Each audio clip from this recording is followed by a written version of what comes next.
Reports of a distress signal came from your zone yesterday. Nothing we couldn't handle on our own, like usual.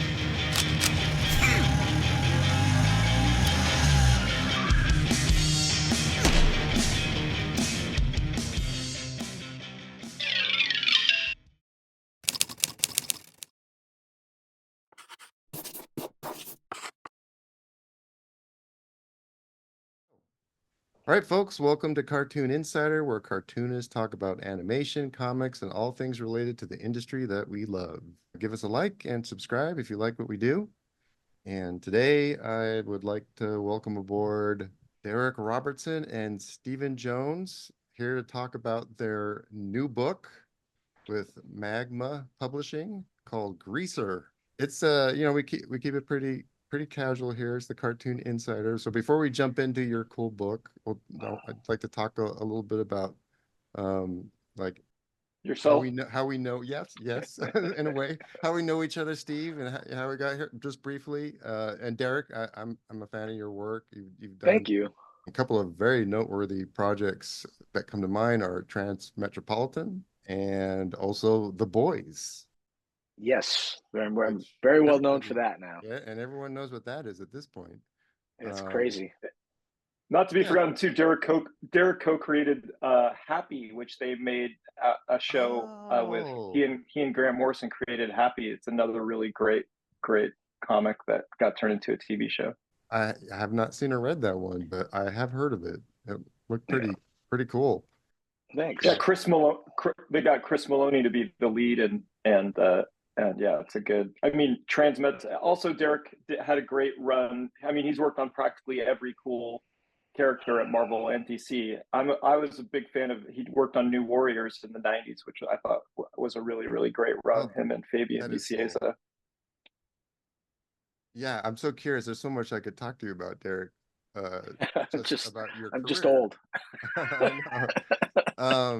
So and we do digress a little bit here.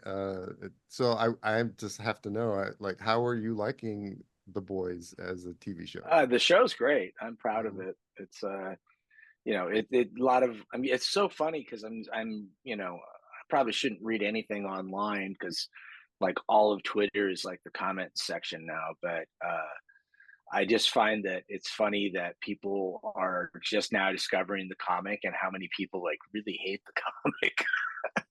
And then you have another camp who thinks like it's not enough like the comic. The comic's so much better, and it's a weird thing to argue over because I don't, I can't control the artwork that I did, over 15 years ago. But I think they've done an incredible job of taking what works about the comic and making a great TV show out of it. So I quite like it. Yeah, I've been digging it too. I haven't seen the most recent season yet, but I think episode 4 just dropped. Darick can speak to it more because he, knows him and has had contact with him. But what I really appreciate about Kripke, who runs the show and did Supernatural, is that I feel like he's really one of us. Like he's a comic nerd turned Hollywood, bigwig, and so the amount of love and affection that he has for the show, and like with casting and everything, and just the fact that his understanding that. Darick's been to the set, like he's been very well treated as a co-creator of the show. And I feel like that's a total testament to Kripke understanding the importance of the artist in the comic book, book creation scenario, that comics is this beautiful mixture, as we all know, because I think, Vinton and I met in cartoons, but I think we started with a love of comics first and then kind of found our way to cartoons, though we always love cartoons. Like I think Vinton and I both have an unhealthy obsession with Robotech, which he's already discussed on this show. But I think some people will tend to overvalue the writer or overvalue the artist. And I think what part of why Darick and I are having so much fun on this comic is that the writer's very overvalued. I mean, incredibly so. And Denton, if I could use this as the time, hell, help me. No, but I Darick, this think is like your first venture into the realm of being writer, because you're normally known for being an artist. Well, I he's mean, that's written. hard to say. I've written extensively over the years. It's just this is the first time I've written like a whole series that I'm not drawing at all. That's so in that regard, yes, it's my first time um, overseeing an original project that I wrote and initially thought up, but have brought in a collaborator on the artistic side. I usually handle all that myself, but I've written Batman and Conan the Barbarian and Oh, right. Spider-Man, and my first book ever was a book called Space Beaver, and that I ran 11 issues that I wrote and drew that as a kid. It was terrible, but I did it. And yet And I do vaguely recall Space Beaver as part of the black and was it part it was part of yeah, the black and white yeah, explosion, it right? came out in Yeah. in '86. Like just as the explosion was ending, because that's indicative of my entire career. As soon as I something's definitely red want to hot, see. it's like I get there about the time they're throwing water on it. So I definitely want to see Space Beaver come back, and I definitely have to at least illustrate a Space Beaver story, because I feel like Derek and I were just looking at some issues that came up in like the back issue bin the other day or something, and it's so like something I love is just the if you just Space Beaver's logo is so so awesome. '80s. Like it looks like right. It looks like if you were pretending that Space Beaver was something that was myth that hadn't been created in the 80s, and we were just saying fictionally, Yeah, here's this cool that comic was we created in exactly the the 80s. idea, though. I wanted The it to be logo so would '80s it hurt. it's awesome. It's awesome. It was supposed to be a parody of itself, and that's the part that I don't think people understood. And then when people took it seriously, I thought I was supposed to take it seriously, and then that was my mistake. I should have just kept on Oh. writing it goofy, but I got Space all worried. Beaver. But I just I was getting published. I was No, 17, and I was like, yeah, oh my god, I'm published. Yeah, yeah. because Derek was literally we look he was, roughly the same age, but me and Steve were still just going every Wednesday to the comic book store, just being fans at the time. You were already working professionally. Yeah, yeah. Yeah. professionally being published, but not working Mhm. professionally. I was but yeah, it was an experience. It was like getting thrown into the deep end of the pool and learning to swim with your shoes on. But I had no idea what I was doing, and I have a little bit of an idea what I'm doing now, but not much. So, but it's fun. But writing for somebody else has been a real interesting experience. I just wrote a graphic novel earlier this year too. For I was as a work for hire. That I wrote and I didn't illustrate. So I am venturing more into art direction and writing than I am, but I'm still drawing everything. But Mhm. it's nice to kind of expand my resume. Yeah, for sure. I'm Uh, hopefully, but the only downside is that people are used to associating my name with really good writing. So I'm hoping mm. that I don't disappoint. Right. I think people's reaction. I mean, who knows what they're going to think about the art, but I do think people are going to react really strongly to the story for sure. No, I And you mean, definitely go ahead. it's a great no, it's a great world to play in. And I mean, and Vinton knows. It's funny, like I think Derek and I had a few growing pains at first, because it was kind of like Vinton and I have been working in animation for over 25 years at this point, and it's like, and Vinton's been higher up than me. He's been working as a director for over 10 years, I think. But generally, even in that Outstanding. position, very often when you're getting notes in animation, like if you're a board guy getting notes from your director, or you're a director getting notes from your producer, there's not usually a ton of pushback. It's not usually that much of a conversation. It's usually like your Make these producer is changes. telling you, Yeah. yeah, exactly. And so Derek is used to being a part of a small team, like a writer artist, and that's it, or whatever. And so I'm Derek's, used, and on the receiving end of that, like make change this. Okay. yeah, Mhm. and Derek has like really great, strong, he's ridiculously passionate about this. He really cares. He has really strong opinions. He has like a meticulous, like microscopic eye for seeing stuff or doing stuff. And at first, before I realized that I could kind of push back, I was a little bit like, well, am I just is Darick, am I just the the director and Derek's the producer? But then it was, I think finally there was just kind of a thing where I was like, like I just dug my feet in on just something dumb, just on like where the eye direction of a character was looking or something like that. But I'm like, no, and he's like, oh, okay. It's like, oh, and he's like, no, I just want the conversation. I'm like, oh, okay. Well, then I could totally do this. That's great. Well, that's the hard part. That's awesome. Like if I was I wrote this first script for myself to draw. I never envisioned originally when I wrote it that I was going to have anybody else draw it, because I don't really work that way. But I was thinking, well, I know, but then I was over at Steven's house about 4 years ago, and I was looking at this great picture of Snake Plissken he had done in his style, and he's got this really angular original style. And I thought, wow, what if Steven drew this, and it would be a completely different like vibe for what I would have brought to it? Because for me, it looks like I've done 3 covers, and the second one looks like it's something out of it's like body horror from who's the famous body horror guy? I'm blanking on the director. David Cronenberg. Cronenberg. Okay. Yeah, I had a complete. I was gonna say David Cronenberg. Carpenter? But he's good at body horror too. Yeah, but I was thinking specifically Cronenberg, because he trumps Carpenter. Yeah, it's like he just knows how to like make your skin crawl, and it's like that's what probably the whole series would feel like if I was drawing it. But like Steven brings this happy world to it, like so it's a stark apocalyptic. It's a cruel world. It's kind of like the idea behind it was that it's like an old Western, but it's set in the future, and it's a take on colonialism and kind of a bleak vision of what the world looks like. But now aliens have moved in, and they're just like people we have to deal with too, rather than them solving all the problems or being at war. It's more just like another factor, politics and trade problems and things like that. So it's but then Steven makes it kind of a happy place that you want to visit. I feel like my partner Alicia, that Darick knows and loves, like I think she described it as like the Road Warrior meets Archie, Betty, and Veronica. Yeah, a little bit. And with aliens thrown in too for good measure, I think, or something. But I mean, that Darick's come up with such like a deep, elaborate, interesting, incredibly well thought out world, and I love the world. But but like he also just makes these characters that are so fun and appealing, and I feel like to me that was the way in. Like I feel like if I'd been born 50 years ago, I was born 50 years ago.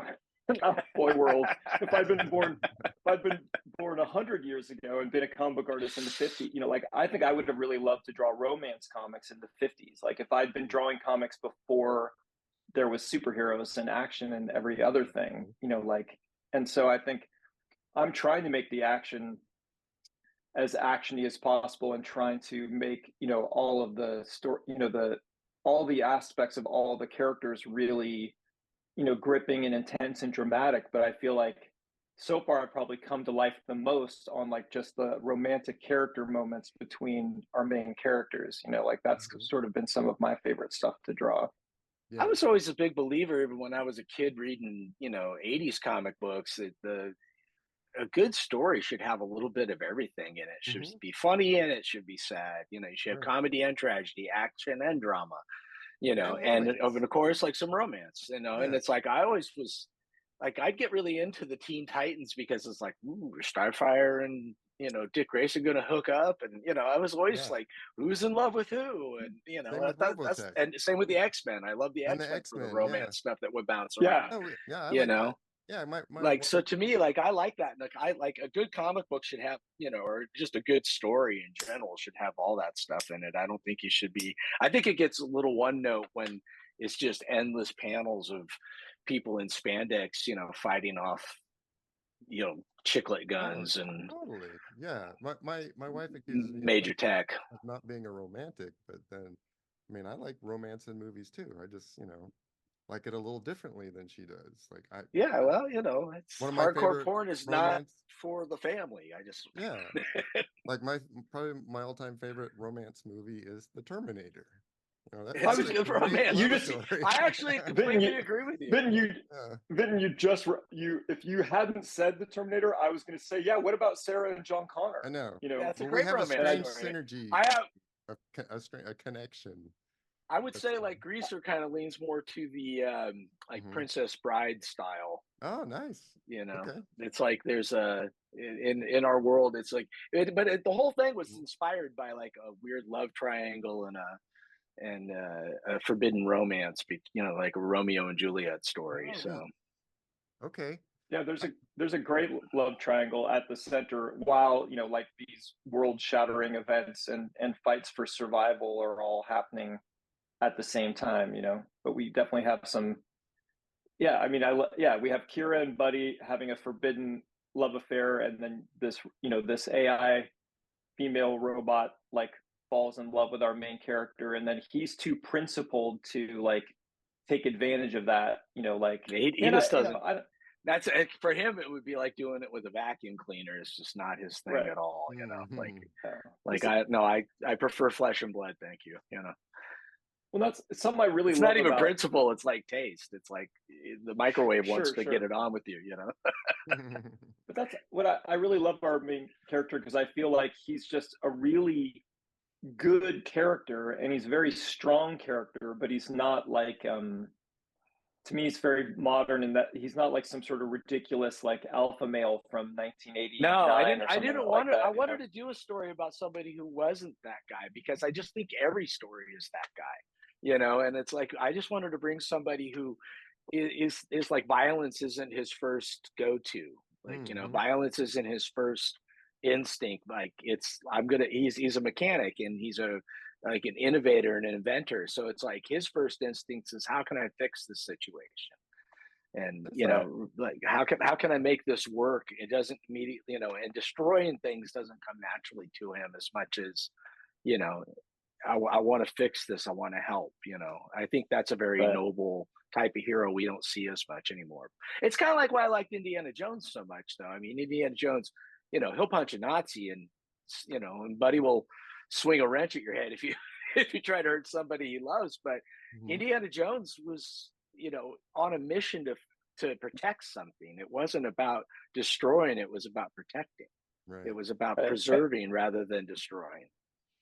Well, I think, and there's that real Buddy has that, our main character has that real love of he has that curiosity about like, how do things work. You know, I want to break it down and understand things and see how they work. And there's just that way of like, kind of his love language is fixing things, you know, and it's born of necessity and the need to survival. But he's kind of like a, you know, like a young African American MacGyver or something, in terms of, you know, where it's like, well, I mean, one of my favorite lines that Darick wrote in the first issue is like, he's talking to Kira, his love interest, and he, you know, I think he ends up sort of stating like, he's made her this breathing apparatus so that she can survive outside of Earth's atmosphere, is kind of like a romantic gesture. And she, you know, and because she's like, how can we ever be together? Like my dad, our cultures, like all this stuff. And he's just like, look, I make things work, Kira. Like, he goes, I yeah, I this can't work, even stay. You know? She can't even exist in the heat for more than 48 hours without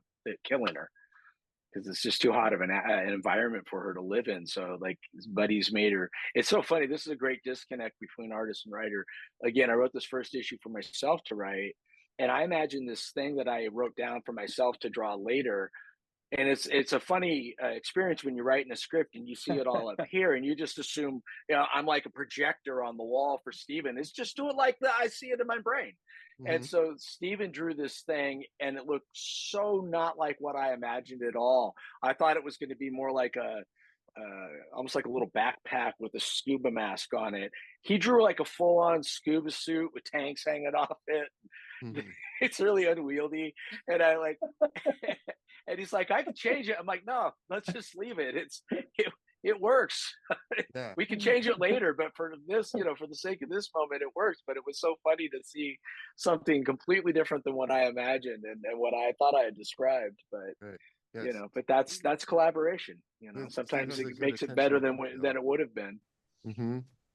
Yeah, I think it sounds really interesting with Steve's more cartoony and clean style.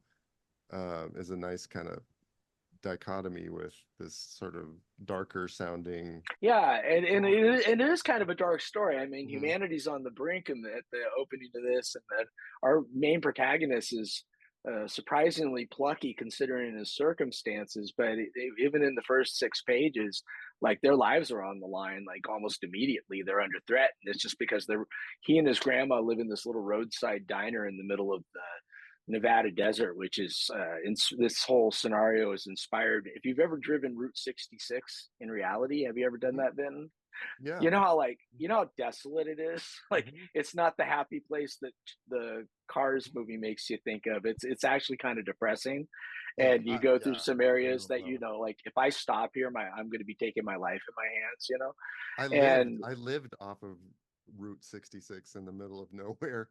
When I was then out of you high know school. exactly. Yeah, Then you know exactly what I'm talking about. A dead mining town right off of Wow. 66 called Grants, New Mexico.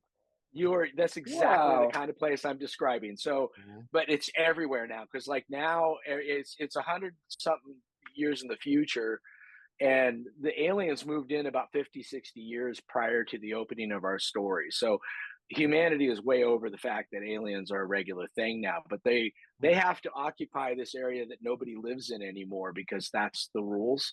And humanity lives under like biodomes now, and because that's the only place you can be climate controlled, and they grow fake meat and vegetables, and they eat pretty well, and they live like a comfortable existence that if you can't afford it, you live out in the desert in the what's left. And so that's the old west aspect of it, kind of like an old pioneer town might have been after the mines closed. So that's that in the opening, but then they also they kind of rely on the aliens that are there in their district for sort of like law enforcement, but whether or not they're going to show up if you're in trouble, it's anybody's guess. So you're really on your own, and that's like the motto on the opening cover that I drew. Says outside the dome, you're on your own.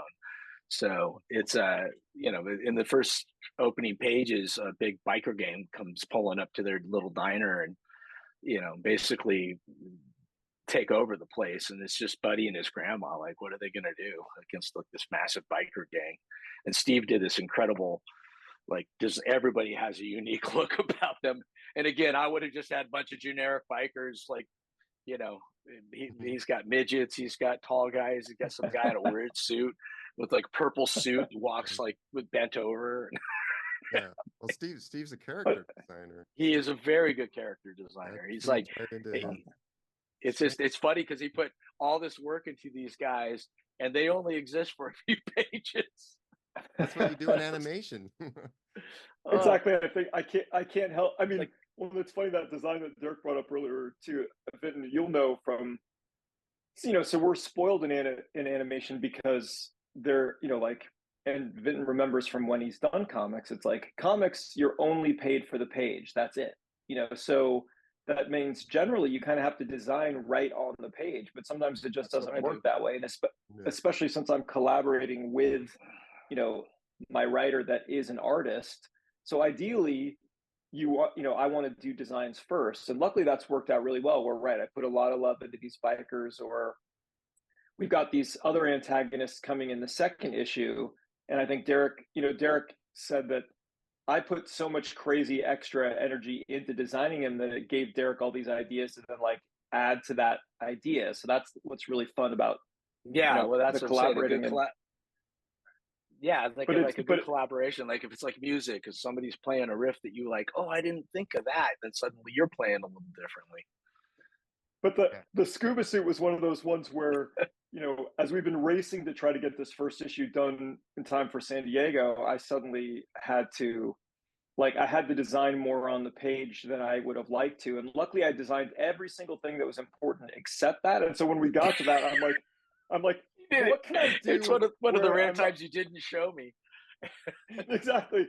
I think I just had like a rough thing on the layout. And then when I finished it, my thought was like, okay, look, I'm doing something that's nondescript enough that if she finally uses it, we can alter it, and we could even, if Darick could save my ass and put in a line of like, hey, I made a few alterations to the suit, to refine it and make it smaller, or something like that. But it's like, all right, we got to get this page done.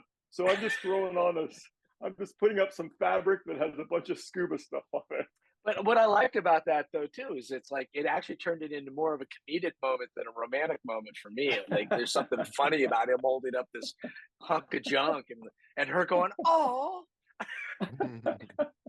But one thing I guess Steven's strength too is like he drew these romance scenes so well that like every time I'm reading over the issue, it's like I lose myself in what he's drawn, even though I know the story because I wrote it. But it's like I kind of fall in love with his version of the characters, especially Kira. She's this alien girl that is the sheriff's daughter, and they're forbidden to be together. But we'll find out in future issues how long they've known each other and how long this romance has been kindling. But it's I appreciate that, man. I hope I get a lot of Kira commission requests, if people like this book, and then where it shows. I want Kira cosplay. Kira. Yeah. I want to see cosplayers show up. You could hire I don't know how. For you guys have a table. Yeah, we'll be with the Magma. You could hire one in San Diego. I know it's not as cool though. I've gotten to the place in my life where people show up as my characters, and I feel like that's a real badge of honor. And strange, like Spider Jerusalem. People of all walks of life will show up dressed as Spider, which is crazy because I would think some people would dress as Shannon and Alina, the filthy assistants. But like women will dress as Spider and different races will dress as Spider. But that's kind of awesome because that means that they relate to him despite what he looks like, and they'll transform the character to fit them rather than the other way around. And I kind of like that. No, it's pretty like considering, Spider Jerusalem, Billy Butcher, like the Homelander, you created some now iconic characters. I mean, yeah, Spider's just iconic since. I was just saying, since the TV show, like every con I go to, there's like a Homelander or a Deep or a Starlight. It's crazy. Yeah, I'll bet. So a couple more questions regarding your book. One would be, when does the first issue debut on show? Yeah, it comes out in July 13th, isn't it? Yep. It's either the first or second week of July. It's either the 7th or the 13th or something. 13th. Right. Okay.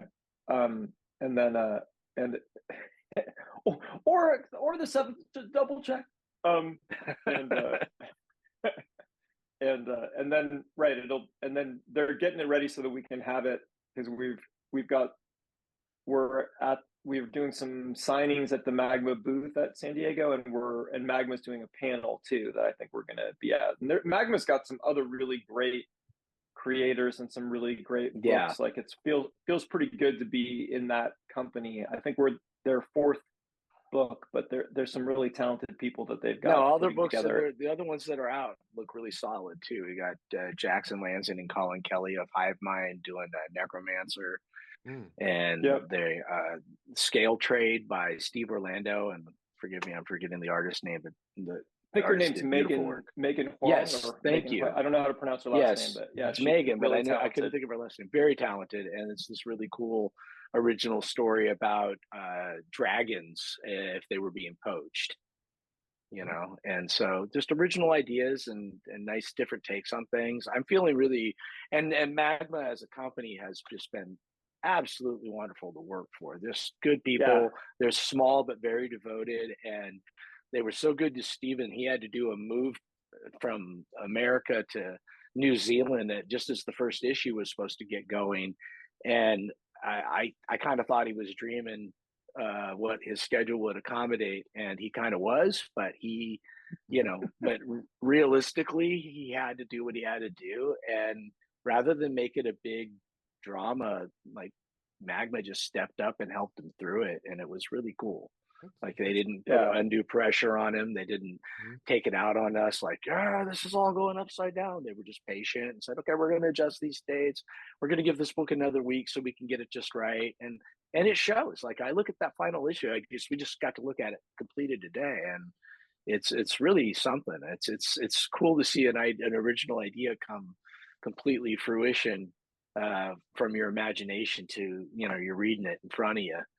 And to know that, you know, if I was able to go in and just say, can we scooch these balloons here? This looks like he's speaking when she should be speaking, and you know, and make it work with Steven's art.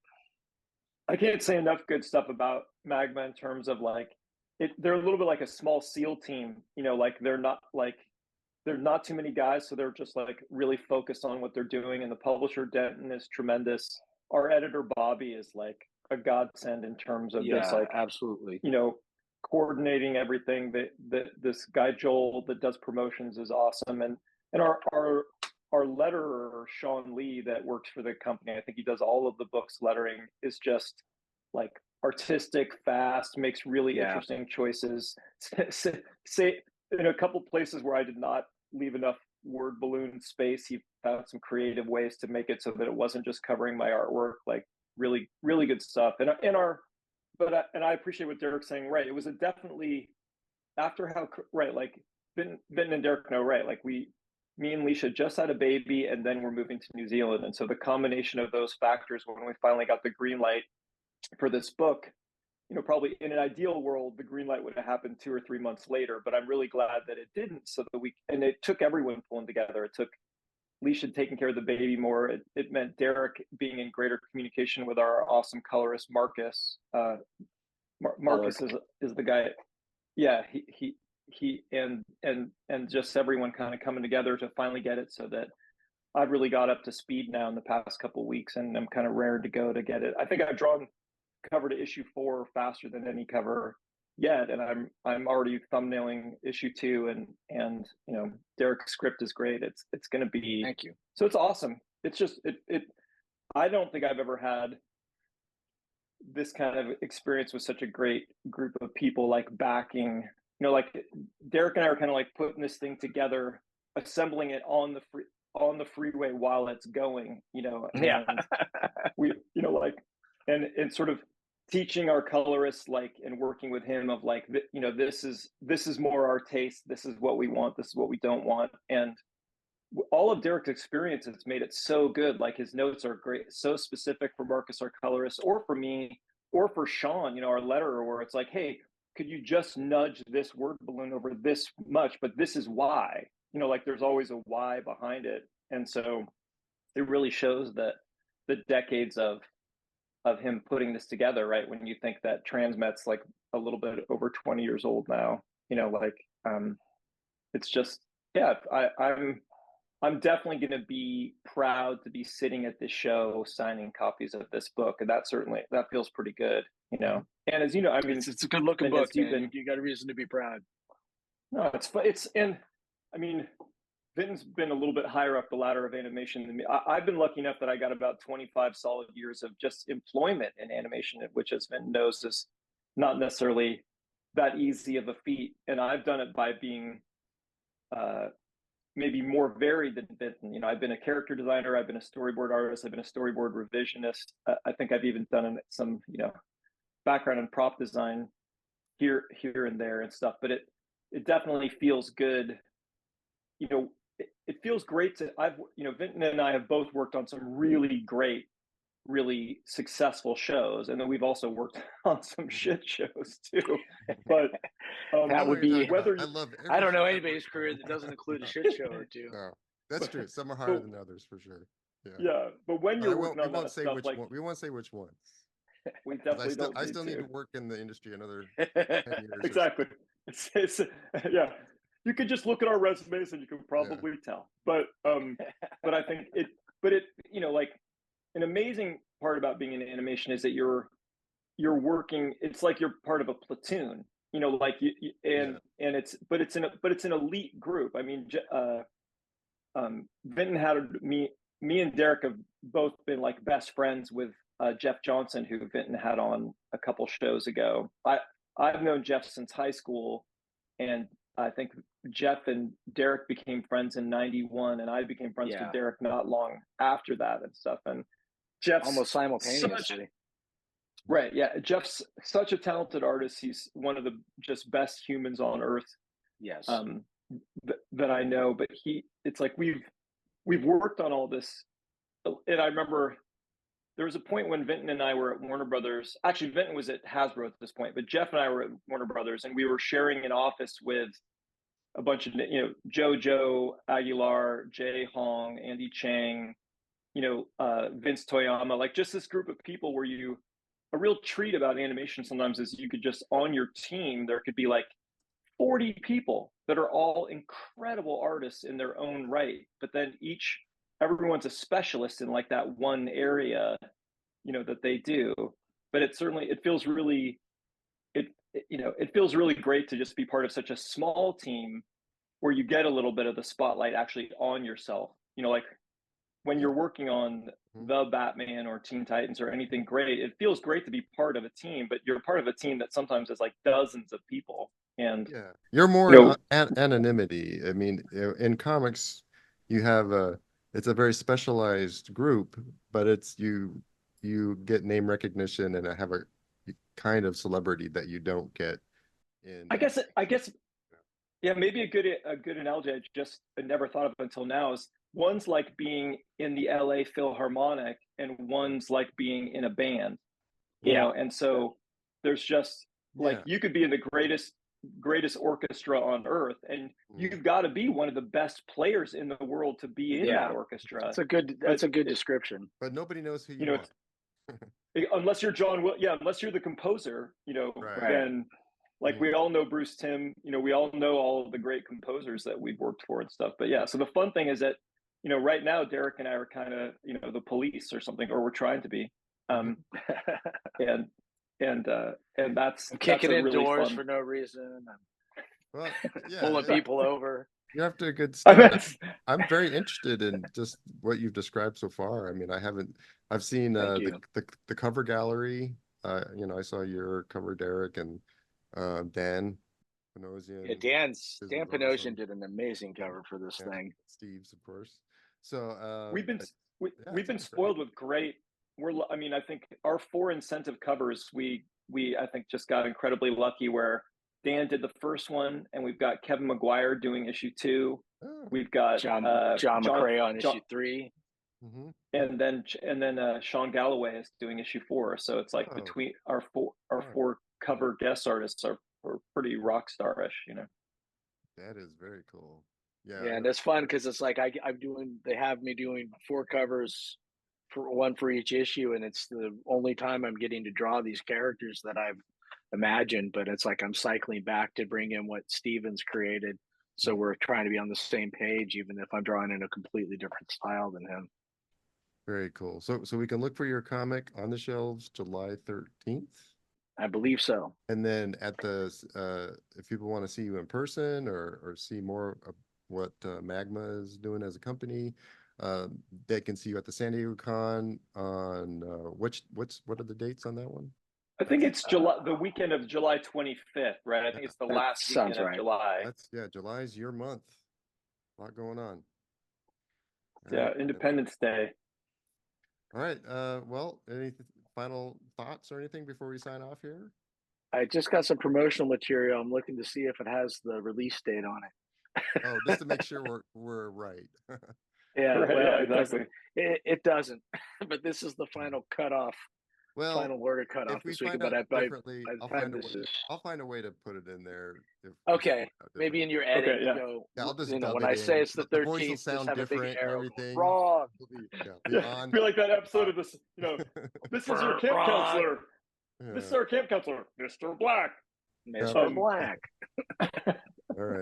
All right, guys. Well, man, thanks for coming on. I'm really looking forward to this book. It sounds awesome. Thanks so much, Vin. All right. Thanks for having us on, Vin. For all the rest of you, be seeing you. Till next time. All right. And subscribe Vinton's show. Yeah, like and subscribe. Like and subscribe for sure.